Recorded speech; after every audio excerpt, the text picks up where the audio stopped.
The oldest unidentified person case in the state of Oregon is that of Oak Grove Jane Doe, dating all the way back to 1946. On April 12, 1946, 3 fishermen who were fishing in the Willamette River discovered the torso of a woman floating near an area known as Wisdom Light Moorage in Oak Grove, a community near Portland and Milwaukee. From the state of the torso, it was determined that the head, arms, and legs had been sawn off. The woman's torso was bundled with several items of clothing, including a herringbone coat with brown silk lining, a black knit top, a plum-colored wool skirt, and a cream or white in color pullover sweater. The clothing reportedly lacked any identifying marks or information, greatly impacting the ability of investigators to connect the remains to a missing person. On April 14th, only 2 days later, arms and thighs belonging to the woman's torso were found wrapped in burlap that was tied around with telephone wire, downriver from the location where the torso was found. And in October of 1946, a woman walking along the Willamette River found the unidentified woman's head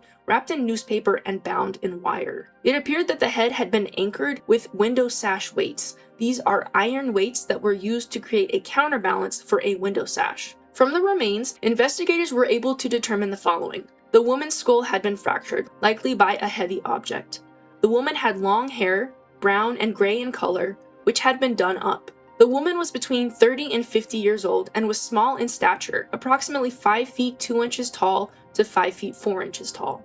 Law enforcement located fresh footprints on the riverbank near a feed sack that resembled those used to contain the woman's remains. The trail of footprints followed an abandoned railroad track in a rarely used area. From this information, investigators gathered that the perpetrator likely knew the area well and was strong, having carried the remains a significant distance. Despite having some identifying information as to the victim, law enforcement were unable to identify any individuals who matched the identifiers of the victim. A missing 41-year-old woman from Portland was ruled out as she did not fit the description of Jane Doe. In 1947, investigators attempted to identify the victim by providing the details of her dental work to dentists around the country, theorizing that someone might recognize the work. Unfortunately, it seems that this strategy failed to identify any solid leads, and it came out much more recently that Jane Doe's remains had actually gone missing from law enforcement custody, requiring investigators to use findagrave.com to try to identify her gravesite. In 2025, the remains belonging to Oak Grove Jane Doe were exhumed from a cemetery in Oregon City with the hope of applying advanced forensic analysis to continue the investigation and to identify the Jane Doe.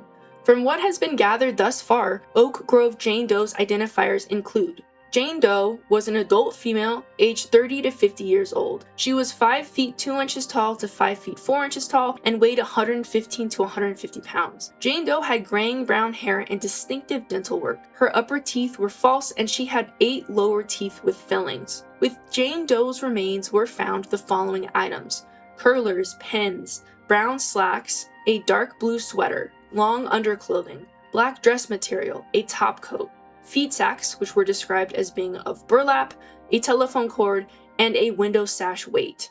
It has now been 80 years that Oak Grove Jane Doe has been without her name and without justice for the violence committed against her. If you have any information regarding this investigation, please contact the Clackamas County Sheriff's Office at 503-723-4949.